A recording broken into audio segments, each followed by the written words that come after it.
Assalamualaikum warahmatullahi wabarakatuh. Halo semuanya teman-teman. Selamat siang, selamat datang kembali di channel kesayangan kita, channel Ilo Entry, dan masih bersama saya Ilo dimanapun teman-teman berada. Semoga teman-teman selalu dalam keadaan sehat walafiat tanpa kekurangan satu apapun. Amin amin ya robbal alamin.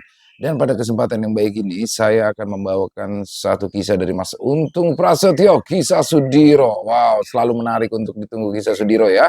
Tapi sebelum kita masuk ke dalam kisahnya, buat teman-teman yang mungkin belum subscribe channel Ilo Entry, yuk bisa diklik dulu tombol subscribe, jangan lupa lonceng notifikasinya dinyalakan agar teman-teman selalu mendapatkan notifikasi dari konten-konten yang akan kami upload selanjutnya.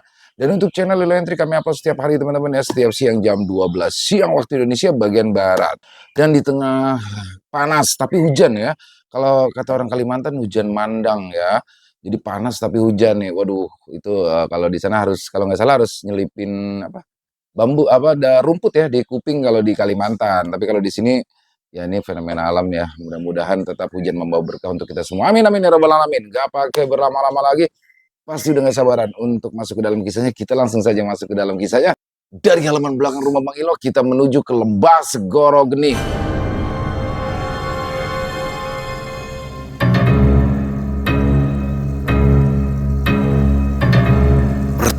Dahsyat di Istana Bayu Wulung. Kisah Sudiro. Di dalam ruang tahanan yang terpisah, Wanarupa duduk bersila dengan mata yang terpejam. Meski tubuhnya terbelenggu oleh rantai bajra gesang, aura yang terpancar dari dirinya mulai berubah. Wanarupa yang masih berada dalam wujud pemuda tampan dan gagah mulai mencoba menyatukan energinya dengan cengkraman energi rantai bajra gesang. Kemampuannya dalam meniru wujud dan juga energi dari sosok makhluk gaib membuatnya yakin jika dia mampu menjinakkan belenggu gaib yang membatasi pergerakannya dan juga mengekang kekuatannya. Ia menarik nafas panjang, membiarkan aliran energi rantai itu menyusupi kulit dan tulangnya. Rasa panas seperti arus listrik bercampur bara api, namun Wanarupa menahannya. Dia merasakan detak halus dari sumber sihir bajra gesang dan mulai menirukannya, lalu menyamakan ritme jiwanya dengan denyut rantai itu. Pada awalnya, rantai bajra gesang menunjukkan perlawanan. Gelombang panas meningkat setelah mencoba membakar balik jiwa Wanarupa yang tengah menyusup ke dalam struktur energi sihirnya. Tapi Wanarupa bukan sembarang makhluk. Dia adalah peniru. Bukan hanya rupa dan gerak, tapi juga irama terdalam dari makhluk gaib yang pernah ia temui dan ia lawan. Kilatan merah mulai muncul di pelipisnya. Tetesan kecil mengalir dari ujung hidung, tapi dia tidak goyah. Semakin dalam Wanarupa menyelam ke dalam arus sihir bajra gesang, semakin dia memahami bentuk energi dari belenggu itu. Rantai itu bukan sekedar alat pengekang, tapi dia adalah sistem yang dirancang untuk menilai apakah yang terikat ini adalah musuh atau bagian dari tuannya. Wanarupa mengolah kembali identitas spiritualnya. Dia tidak lagi menyatakan dirinya sebagai musuh. Dia menukar tanda jiwanya, memalsukan gelombang niat, dan menampilkan pancaran aura yang menyerupai makhluk-makhluk pemuja Pancawilaga. Ini bukan sihir biasa, tapi manipulasi tingkat tinggi. Lambat laun suhu tubuhnya menurun. Rantai yang tadi menyala kini bergetar seperti sedang menimbang. Sebagian segel melemah, tapi Wanarupa tahu jika dia terlalu cepat membuka kekangan, kekuatan dan energi bajra gesang akan mengetahui siasatnya. Maka dia memilih strategi lebih halus, yaitu membuat bajra gesang mengira jika dia adalah bagian dari kekuatan yang harus dilindungi. Sementara itu, di balik kesadarannya, Wanarupa mulai membagi pikirannya kedua arah. Satu bagian tetap mempertahankan penyamaran spiritual itu, sementara bagian lainnya menyusun bentuk komunikasi gelombang pikiran yang mampu menyentuh simpul batin Bolorejo, Gatra Pawira, Wanageni, dan Ki Condrowongso. Apakah kalian mendengarku, Ki? Ujar warna rupa dalam gelombang energi yang mulai dipancarkan pada para sahabatnya itu. Jika kalian mendengar suaraku, maka lakukanlah sesuatu yang dapat melonggarkan energi rantai belenggu ini. Jangan melawan belenggu yang mengikat tubuh kalian dengan tenaga kasar. Tapi kita harus menyusup ke dalam sumber energi tersebut dan menyatu bersamanya. Imbu warna rupa. Akan tetapi, belum sempat dia mendengar balasan dari Ki Condrowongso dan lainnya, tiba-tiba saja sosok Pancakala menghampirinya, berhenti tepat di depan jeruji besi yang juga memendarkan energi pelindung. Sosok itu terus memperhatikan warna rupa dengan seksama. Ia mulai tertarik dengan wujudnya yang tampak seperti manusia biasa. Di manakah naga putih yang bertarung denganku beberapa waktu yang lalu, Kisanak? Tanya Pancakala dengan suara yang terdengar besar. Dia kembali menuju gerbang Pancawilaga bersama Ki Caturnaga, Tuan. Balas warna rupa sambil menundukkan kepala, berpura-pura merasa takut. Aku sepertinya tidak melihatmu saat aku dan pasukanku menyerang beberapa waktu lalu. Tanya Pancakala. Aku bersembunyi di balik energi Ki Caturnaga karena aku baru datang bersamanya dan warna geni temanku itu. Balas warna rupa dengan tenang. Sepertinya kau tidak memiliki kekuatan besar dibanding teman-temanmu lainnya. Pasti kau juga belum memiliki mustika di dalam tubuhmu, ujar Pancakala sambil terus menatap tajam ke arah warna rupa. Sebaiknya kau bergabung bersama aku, Kisanak. Tapi sebelum itu, aku akan melihat seberapa besar kekuatan dan keberanianmu di pertarungan Karma Pala yang hari ini akan berlangsung. Apakah kau mau? Tanya Pancakala yang masih menilai sosok warna rupa. Kalau memang itu yang terbaik untukku, aku bersedia, Tuan. Balas warna rupa yang terus menundukkan kepalanya. Baik kalau begitu, jika kau mampu bertahan di arena Karma Kala, kau akan menjadi punggawa utama kerajaan ini, ujar Pancakala sambil berlalu pergi.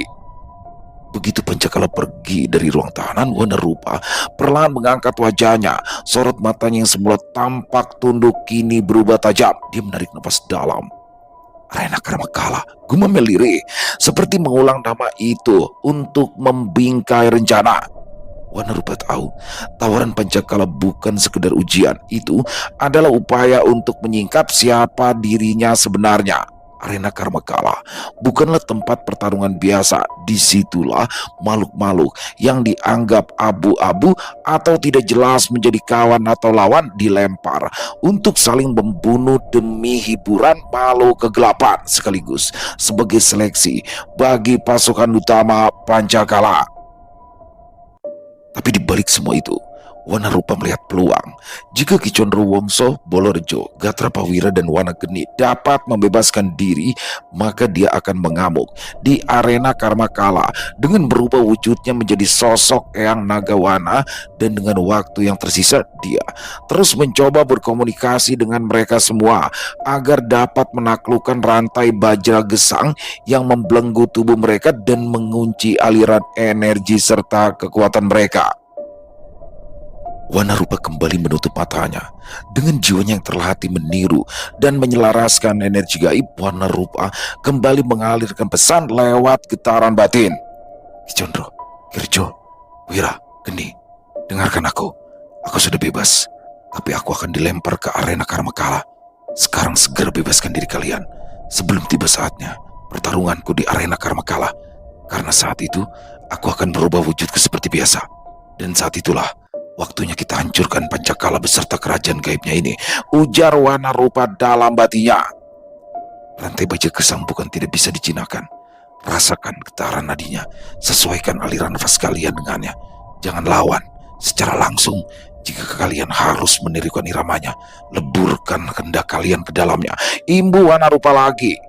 Dia mengirim pesan itu secara berulang. Setelah itu, para penjaga penjara gaib itu membawa warna rupa menuju ruang persiapan Karma Kala. Ruangan itu seperti kandang raksasa yang dipenuhi berbagai makhluk gaib yang sedang menunggu giliran mereka untuk bertarung. Beberapa duduk memeluk lutut, sebagian lagi meraung. Tidak ada kata, tidak ada yang bicara, yang ada hanyalah amarah, dendam, keputusasaan, dan aroma kematian. Wanarupa tidak menunjukkan sedikit pun rasa gentar. Ia duduk di sudut ruangan, menekuk lutut dan bersandar pada dinding batu. Sementara itu, di dalam ruang tahanan utama, Ki Condrowongso mulai membuka mata.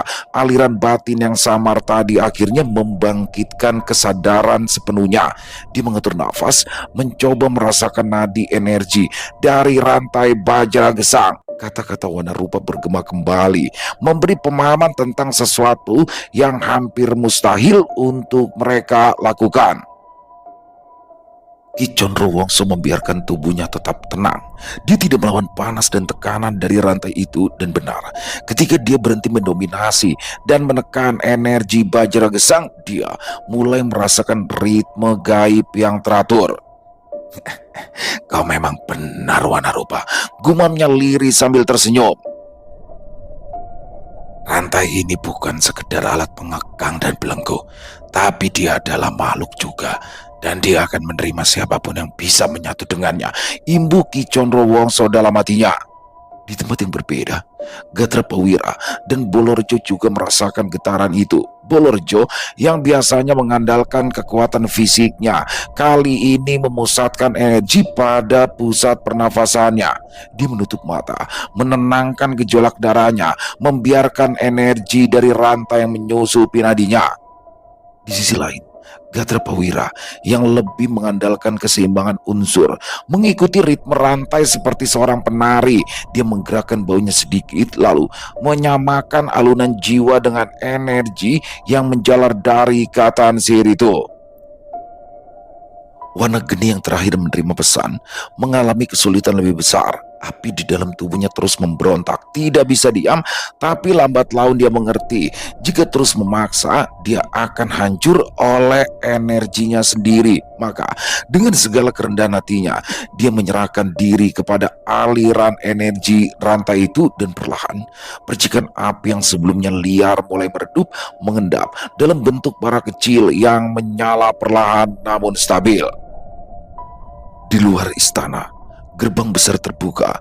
Satu persatu makhluk gaib mulai keluar dari penjara tempat mereka menunggu, dan tidak lama kemudian pertarungan memperebutkan posisi penting di istana Bayu Wulung pun dimulai. Saat itu, Wanarupa yang masih menunggu giliran bertarung mencoba kembali berkomunikasi dengan Ki Condrowongso. Dalam kegelapan, Wanarupa duduk bersila dengan kedua tangan bertumpu di lutut. Wajahnya tetap tenang meski suara gemuruh pertempuran dan raungan para makhluk gaib menggema dari kejauhan. Dan di tengah meditasinya itu, tiba-tiba getaran halus merambat lewat jalur batin yang tadi ia bangun. Suatu kehadiran familiar menyentuh pikirannya seperti desir angin sejuk. Di tengah panasnya medan pertarungan batin, Wanarupa membuka mata, senyum tipis merekah di wajahnya. Terima kasih, Wanarupa, karena kau telah memberikan pengetahuan tentang rantai belenggu keparat itu. Dan sekarang beri aku sedikit waktu untuk membebaskan yang lainnya, ujar suara Ki Condrowongso. Sebentar lagi kami akan segera menyusulmu, Rupa. Jangan tunjukkan dulu jati dirimu sampai kami tiba, imbu Ki Condrowongso lagi. Aku akan menunggumu, Ki. Sekarang cepat bebaskan yang lainnya, karena kita juga harus mencari Sudiro yang tidak ada di tempat ini, balas Wanarupa dengan tegas. Tidak lama kemudian, beberapa penjaga menghampiri Wanarupa dan memintanya untuk keluar dari dalam penjara gaib tersebut. Di sana Wanarupa berdiri, melangkah pelan ke tengah arena. Di sekelilingnya suara sorak-sorai menggelegar, namun tidak satupun suara itu menggoyahkan ketenangannya. Dia sudah siap. Dalam benaknya, dia hanya menunggu tanda dari Ki Condrowongso yang akan menjadi isyarat bahwa waktunya telah tiba untuk menunjukkan siapa dia sebenarnya. Di sisi lain arena, gerbang besar kembali terbuka dan muncullah sesosok makhluk jangkung. Tubuhnya tersusun dari tulang-tulang yang menjulur, tangannya menggenggam rantai panjang berujung tengkorak. Sementara itu, Ki Condrowongso yang sudah berhasil membebaskan diri, kini berdiri di hadapan Wanageni yang terbaring dalam posisi miring dengan nafas berat. Tubuhnya bergetar karena energi Bajra Gesang masih menyerap sisa-sisa kekuatan dalam tubuhnya. Tanpa menunggu, Ki Condrowongso yang kini dapat mengerahkan seluruh energinya, langsung memanggil tongkat kayunya yang tadi mana keberadaannya. Setelah mantra terucap, tiba-tiba kilat cahaya muncul yang langsung mengarah ke genggaman tangannya, dan ketika Ki Condrowongso sudah menggenggam tongkat kayu saktinya, dia langsung menghentakkan ke rantai Bajra Gesang yang menimbulkan suara ledakan kecil. Suara itu mengundang beberapa penjaga mendekat, namun mereka bukanlah lawan seimbang karena Ki Condrowongso sudah mempersiapkan diri untuk melumpuhkan mereka. "Bangkitlah Geni, waktu kita tidak banyak," ujar Ki Condrowongso yang langsung pergi mencari Bolorejo dan Gatrapawira. Wanageni masih gemetar, matanya terbuka perlahan, tatapannya penuh nyala merah, seperti bara yang tertiup angin panas. Rantai Bajra Gesang yang sebelumnya mencengkram kini tergeletak di lantai. Dengan sisa tenaganya, Wanageni menumpukan tangan ke tanah dan mulai bangkit. Cahaya merah kembali menyelimuti tubuhnya, auranya kembali memancar. "Tunggu pembalasanku, Pancakala. Kau akan membayar penderitaanku ini," gumamnya serak tapi penuh tekad. Sementara itu, Ki Condrowongso sudah melesat ke arah Bolorejo dan Gatrapawira. Langkah kakinya mantap, tidak ada keraguan di tiap hentakannya. Begitu sampai, dia mendapati Bolorejo sudah duduk bersila dengan mata terpejam, mencoba mengendalikan energi yang mulai pulih setelah pelepasan sebelumnya. Sementara itu, Gatrapawira yang berada di tempat lainnya masih berusaha memutus sisa ikatan energi Bajra Gesang yang belum sepenuhnya lepas. Namun, percikan listrik dari tubuhnya sudah mulai menjalar ke lantai dan dinding seperti reaksi awal dari badai yang hendak dilepaskan. Ki Condrowongso tidak berkata apa-apa. Dia langsung mengayunkan tongkatnya ke udara, membentuk pola mantra berbentuk cahaya. Mantra itu meluncur ke tubuh Bolorejo, menancap tepat di dada, menyebabkan sorotan cahaya menyilaukan. Tiba-tiba saja, suara seperti rantai patah terdengar jelas. Rantai Bajra Gesang yang membelenggu tubuh Bolorejo pecah, bersamaan dengan tatapan tajam Bolorejo yang segera ingin membalaskan perlakuan Pancakala. "Terima kasih, Condro. Sekarang apa yang harus kita lakukan?" tanya Bolorejo yang langsung berdiri tegak sambil menatap ke arah sekitaran. "Saat ini, Wanarupa sedang berada dalam pertempuran di arena Karmakala. Di sanalah kita akan mulai menghancurkan tempat ini," balas Ki Condrowongso menganggukkan kepalanya. "Baiklah kalau begitu, sekarang sebaiknya kita tunjukkan kekuatan kita yang sebenarnya," ujar Bolorejo mantap. Sementara itu, Wanageni yang sudah sepenuhnya kembali langsung memutus rantai Bajra Gesang yang ada di tubuh Gatrapawira. Setelah itu mereka pun berkumpul di satu titik, bersiap untuk menghancurkan Pancakala dan juga istana Bayulung. Ki Condrowongso mengangguk. Dia memutar tongkatnya sekali dan menancapkan ke lantai. Sebuah lorong spiral terbentuk ke arah atas, membelah tanah seperti tombak cahaya. Suara langkah kaki para penjaga terdengar lagi dari berbagai arah, tapi kali ini tak ada waktu untuk bertarung satu-satu.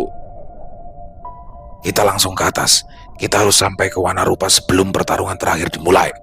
Satu persatu, mereka melompat ke dalam lorong cahaya.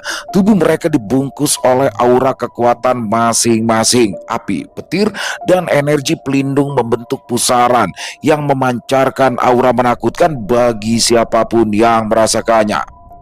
Di arena Karmakala, Wanarupa yang berwujud manusia biasa sudah melesakkan pukulan-pukulan penuh energi mematikan ke arah lawannya. Namun hal itu belum cukup untuk menumbangkannya. Walau Wanarupa ingin sekali segera merubah wujudnya menjadi sosok Eyang Nagawana, tapi dia belum mendapatkan tanda dari Ki Condrowongso.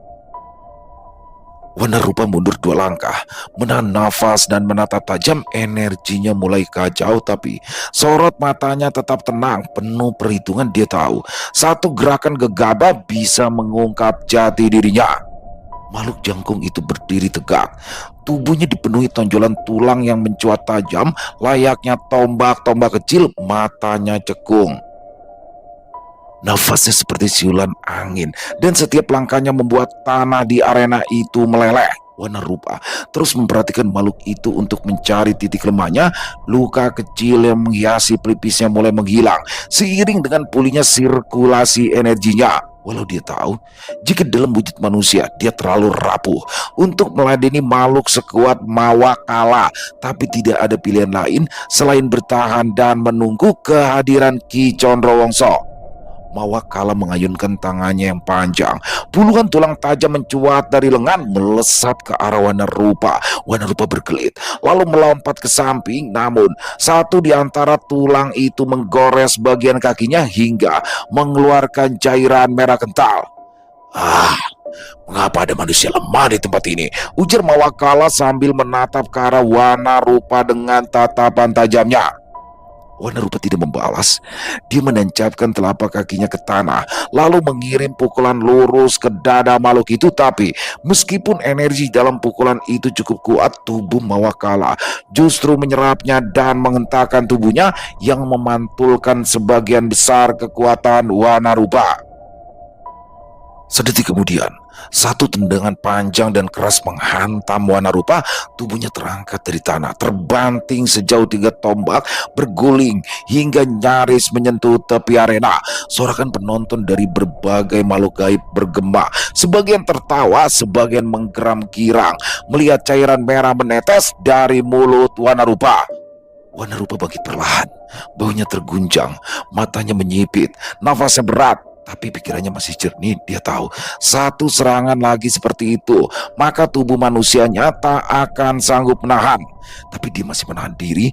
Masih belum ada tanda dari Ki Condrowongso. Kau sungguh-sungguh manusia.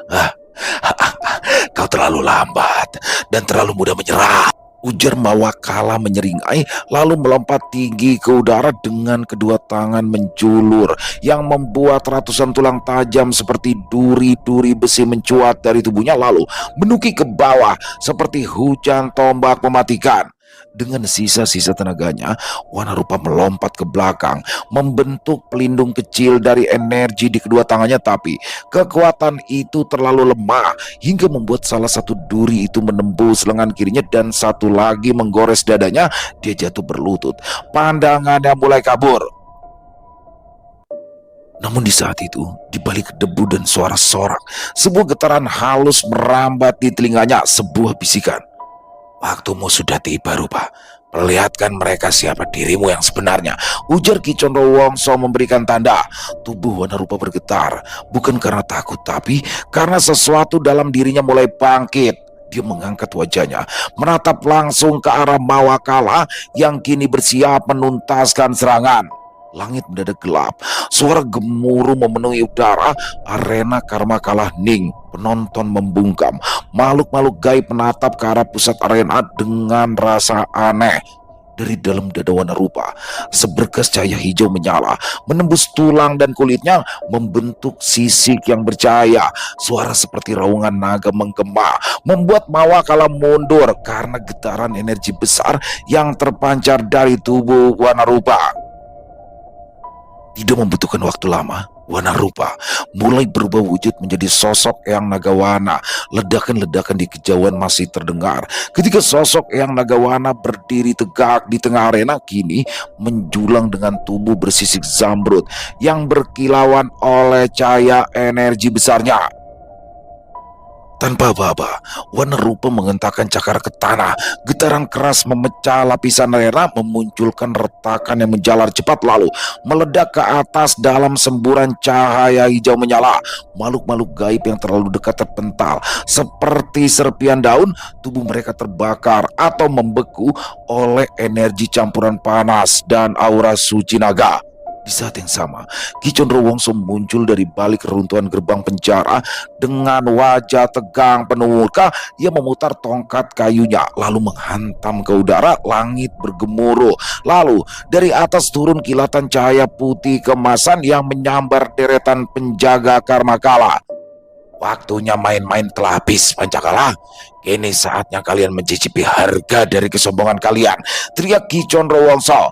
Bolorejo maju dengan langkah lebar, tangannya mengepal, tubuhnya membesar 2 kali lipat. Dari tubuhnya menyembur energi hijau pekat yang melambangkan kekuatan alam hutan Kramaseta.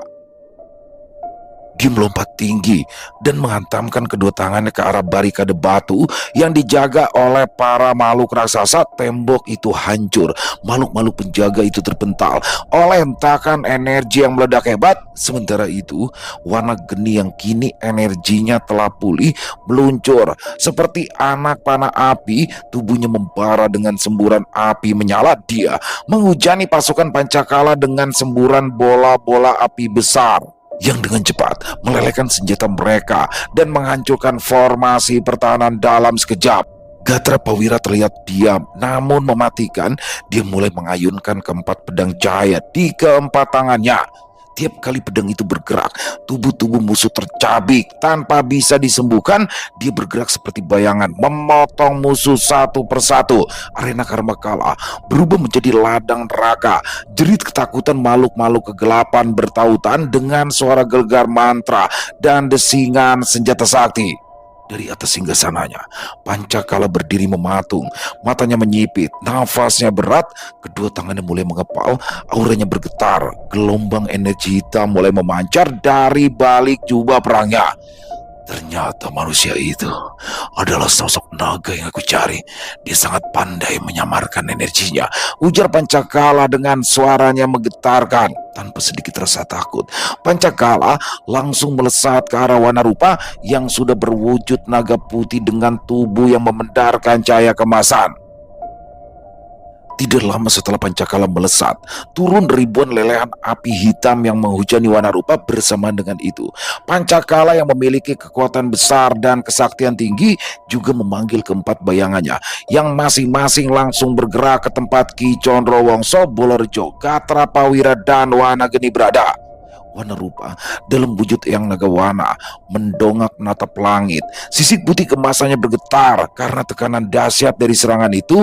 Dengan sayap bercahaya yang kini membentang, dia memekikan raungan naga yang menggema, menggugah kekuatan alam. Kilatan cahaya hijau menyembur dari mulutnya, membentuk tameng raksasa berbentuk cakra naga yang menangkis sebagian besar serangan api hitam tersebut. Di sisi lain arena, 4 bayangan Pancakala melesat bagaikan kilat, masing-masing menyasar lawan yang telah ditentukan. Bayangan pertama Pancakala menukik menuju Ki Condrowongso, bergerak dengan kecepatan luar biasa. Namun, Ki Condrowongso dengan tongkat kayunya yang kini bersinar lebih terang dari sebelumnya menghentak tanah. Getaran dari ilmunya kembali meretakan lantai batu dan gelombang mantra putih menyapu sosok bayangan Pancakala. Bayangan Pancakala mengerang nyaring. Gelombang cahaya hitam yang melingkupi tubuh bayangan itu mulai berubah bentuk. Dari pusaran kabut muncul lengan-lengan raksasa berujung cakar, mengayun liar ke segala arah mencoba menjangkau tubuh Ki Condrowongso yang berdiri tegak di tengah kehancuran kecil yang ia ciptakan sendiri. Namun, dia tetap tenang. Tongkat kayu di tangan kirinya kini tidak hanya bersinar, lebih tepatnya membara. Ia mengayunkan tongkat itu ke depan, membentuk lingkaran yang mendadak berhenti seolah waktu menahan nafas. Bayangan itu melesat, cakar-cakarnya seperti badai. Namun saat menyentuh pusaran mantra putih milik Ki Condrowongso, suara seperti ratusan genta pecah menggema ke segala penjuru. Benturan hebat terjadi, ledakan cahaya memancar ke segala arah. Energi hitam dan putih saling mengoyak udara, mencabik lantai batu dan memecah tembok arena. Debu dan cahaya menyatu menjadi tirai kabut yang menyelubungi keduanya. Lalu dari balik kabut itu terdengar denting logam, disusul suara nafas Ki Condrowongso yang teratur. Tubuhnya berdiri sedikit menunduk, tongkatnya menancap di tanah, dan dari sekelilingnya menyebar pola-pola lingkaran mantra yang saling bersinggungan. Bayangan Pancakala kini mulai berubah bentuk. Wujudnya kacau, energinya tak beraturan. Matanya yang semula merah kini padam. Dia mencoba bangkit, namun Ki Condrowongso lebih dulu bergerak. Dengan satu hentakan kaki, Tongkatnya menghujam dada bayangan itu, menyalurkan aliran energi suci yang berasal dari pusat jagat. Cahaya putih meledak dari dalam bayangan, dan dalam sekejap, sosok itu hancur menjadi debu, melayang dan menghilang. Ki Condrowongso berdiri dalam keheningan. Angin seperti tidak berani bertiup. Lantai arena di sekitar retak, membentuk garis melingkar sempurna. Sosok sang sesepuh kini dikelilingi cahaya samar. Dari kejauhan, Wanarupa, Bolorejo, Gatra Pawira, dan Wanageni melihat sekilas kemenangan itu. Satu bayangan telah dikalahkan, tiga lagi harus disusul. Dan ketika semua bayangan Pancakala tumbang, maka tubuh aslinya pun akan kehilangan separuh kekuatan penopangnya. Bayangan kedua Pancakala melayang tanpa suara, namun aura yang dipancarkannya terasa berat. Wujudnya pekat, seperti kabut malam. Dari tubuhnya menjulur senjata kapak raksasa berbilah ganda yang memancarkan kilatan energi merah darah. Bolorejo yang berdiri hanya beberapa tombak dari titik benturan pertama masih dalam wujud manusianya, tampak tenang, namun sorot matanya tajam. Dia tahu lawannya bukan makhluk biasa. Bayangan ini bukan sekedar makhluk gaib biasa, melainkan pecahan jiwa Pancakala yang menyimpan kekuatan tanpa batas. Ayunan pertama kapak itu menghantam tanah, dan dalam sekejap bagian arena tempatnya berpijak hancur. Namun tubuh Bolorejo telah melesat ke udara, menghindar dengan kelincahan tak terduga.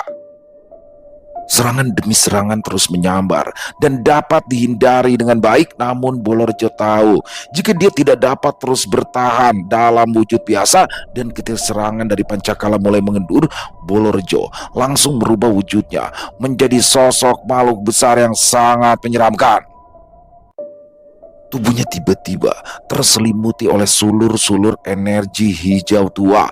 Ototnya membesar, kulitnya mengeras, dan dari punggungnya serta baunya tumbuh cabang-cabang bercahaya kehijauan. Dalam sekejap, Bolorejo berubah wujud menjadi raksasa hutan Kramaseta. Langkahnya menggetarkan tanah, suaranya seperti petir. Bayangan kedua dari Pancakala itu melompat menyerang dengan kapak yang membelah udara. Namun Bolorejo menyambut serangan itu dengan telapak tangan yang kini sebesar perisai batu. Kapak raksasa menghantam tangan raksasa itu hingga terjadi benturan hebat. Akan tetapi Bolorejo tidak goyah. Dia justru menggenggam bilah kapak itu, lalu menarik lawannya mendekat dan menghantam tubuh bayangan tersebut dengan lututnya yang keras. Bayangan itu terpental, tubuhnya terpecah seperti asap, lalu menyatu kembali di kejauhan. Dia meraung dengan suara parau, tanda bahwa sosok tersebut mulai merasakan tekanan sesungguhnya. Tanpa memberi waktu, Bolorejo menghentakkan kaki, dan dari tanah muncul akar-akar yang hidup mengejar dan membeli tubuh bayangan itu. Kapak bayangan dari Pancakala berusaha memotong sulur-sulur tersebut, namun setiap kali satu putus, dua lainnya muncul, hingga akhirnya Bolorejo merentangkan tangan besarnya ke langit, dan turunlah kilat-kilat bercahaya hijau yang menyambar tubuh bayangan yang sedang terbelit itu. Kilatan itu tidak membakar seperti api biasa, tapi menghantam seperti palu dan mengguncang inti jiwa lawannya. Dalam raungan terakhir membuat langit bergetar, bayangan kedua itu akhirnya meledak menjadi debu hitam, menghilang bersama kapak raksasanya yang meleleh dalam cahaya hijau. Tubuh Bolorejo perlahan mengecil kembali ke bentuk manusianya. Nafasnya berat. Ia berdiri di tengah akar-akar yang telah layu, menatap lurus ke arah istana Bayu Wulung. Dua makhluk bayangan telah musnah. Sekarang tunggu giliranmu, Pancakala, ujar Bolorejo dalam hatinya. Setelah dapat mengalahkan lawannya, Bolorejo melesat ke arah Gatra Pawira yang sedang berhadapan dengan bayangan Pancakala yang bersenjatakan cambuk api. Sedangkan tidak jauh dari sana, Wanageni bersama Ki Condrowongso sudah dapat menaklukkan sosok bayangan Pancakala yang lainnya. Bayangan ketiga Pancakala yang tengah bertarung dengan Gatra Pawira menjeritkan suara tawa lirih yang melengking, nyaris seperti lolongan makhluk kelaparan. Cambuk apinya mengoyak udara di sekeliling mereka. Batu-batu hangus dan tanah meleleh. Gatra Prawira bertahan dengan susah payah setiap kali cambuk itu menyambar ke arahnya. Dia melompat menghindar, namun percikan apinya masih sempat menyambar pundaknya hingga meninggalkan bekas luka. Dia meringis, lalu menjejak tanah dan melesat menyerang. Kilatan keempat pedang cahaya yang ada di keempat tangannya melesat ke arah sosok bayangan Pancakala yang membuat keadaan mulai seimbang. Namun, dengan adanya Bolorejo yang tanpa ragu menghantam tanah hingga menciptakan benteng akar dan batu yang merambat cepat menahan pergerakan dari bayangan Pancakala, Gatra Prawira mendapatkan kesempatan untuk menyembuhkan luka, lalu melesat dan kembali menyerang sosok bayangan Pancakala. Serangan Gatra Prawira yang penuh amarah kini berubah menjadi rentetan kilat cahaya yang mencabik udara. Keempat pedang cahayanya membentuk pusaran energi tajam yang melesat ke segala arah yang membuat sosok bayangan Pancakala sempat terdesak. Tubuhnya menunjukkan retakan hitam di permukaan tapi belum hancur. Tubuh Gatra membara dengan cahaya biru. Pedang-pedang yang membesar menebas lurus ke arah bayangan Pancakala yang tengah beradu dengan kekuatan Bolorejo. Serangan itu menebas satu lengan bayangan itu hingga meledakannya menjadi kepulan asap hitam.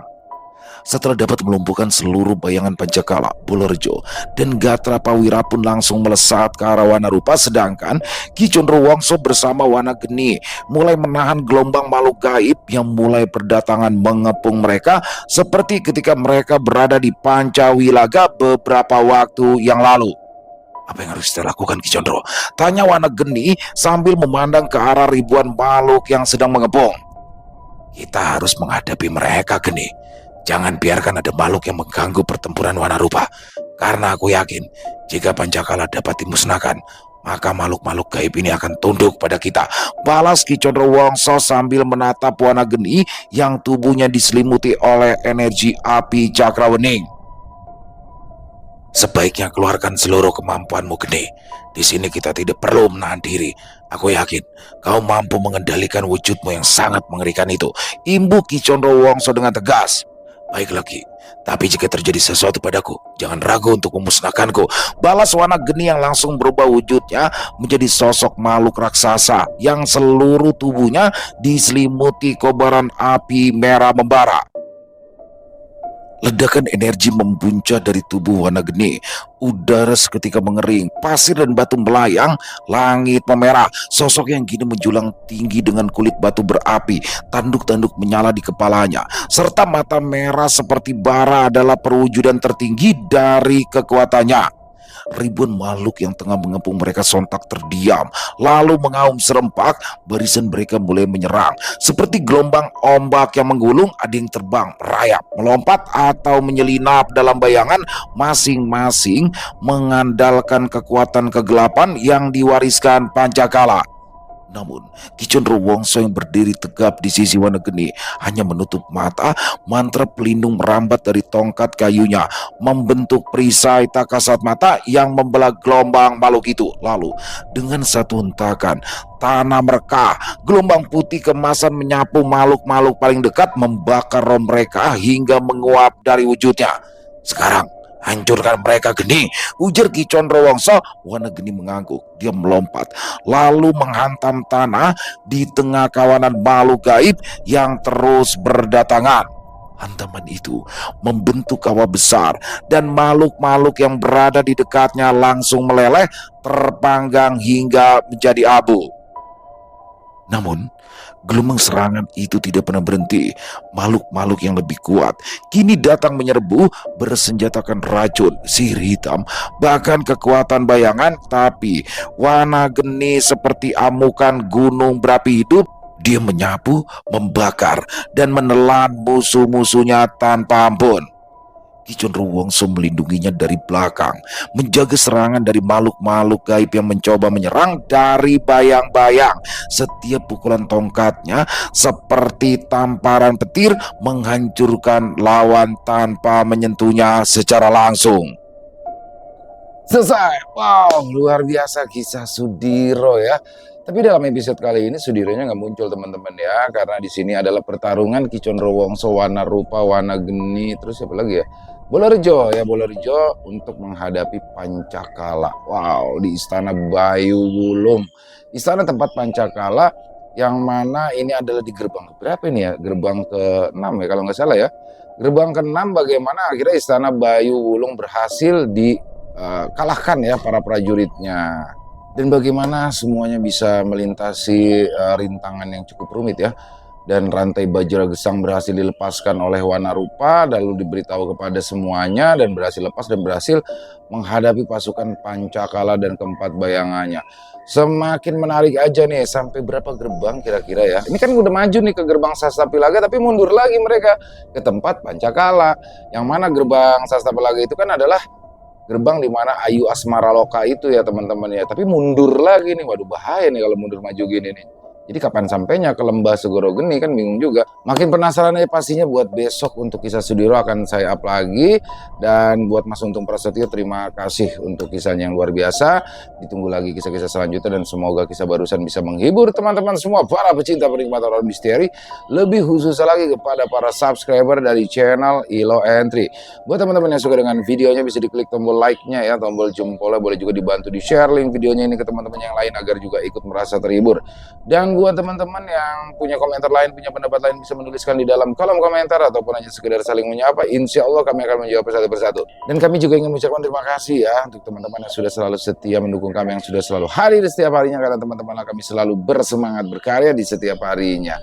Di akhir kata, saya Ilo mengucapkan permohonan maaf apabila mungkin dalam pembawaan kisahnya barusan ada kata-kata saya yang salah ataupun ada kata-kata saya mungkin yang kurang berkenan. Saya mohon dibukakan pintu maaf yang seluas-luasnya. Sampai berjumpa lagi di konten-konten kami selanjutnya. Masih bersama saya Ilo di channel Ilo Entry. Salam sehat, sukses selalu untuk kita semua. Wassalamualaikum warahmatullahi wabarakatuh.